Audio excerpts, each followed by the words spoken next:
Let's get to Yahoo Finance's Jared Blikre on the floor of the New York Stock Exchange. Jared, what's good?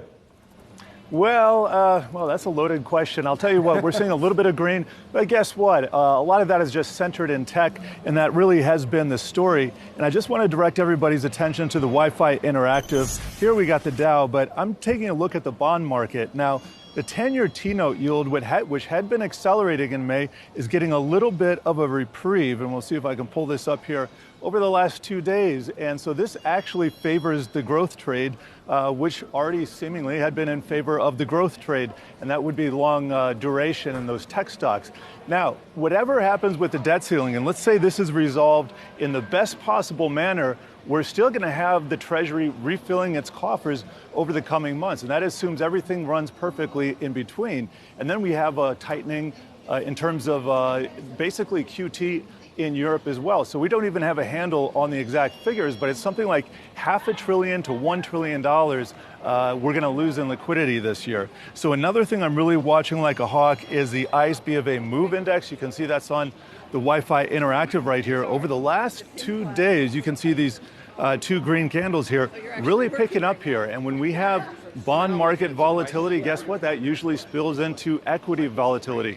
Currency volatility, everything is related. So definitely get some cross-pollination of risk. And if it starts in the bond market, eventually it's going to hit equities as well. Now, I also want to say one more thing. This is about seasonality that we have in the month of June. June, as it turns out, not the hasn't been the greatest trade on average over the last 20 years. And here is a chart. This is the seasonality, what the market typically does. And the first thing you'll notice, yes, it is from the lower left to the upper right for the most part, but that red box right there, that is June. And guess what? Usually there is a bit of a loss in June. And for that matter, there's May as well, which you don't really expect too much from. And it gets back to that old adage that I really don't like to say, but it's out there. So sell in May and go away. Guess what? It's really more like hedge in May and go away.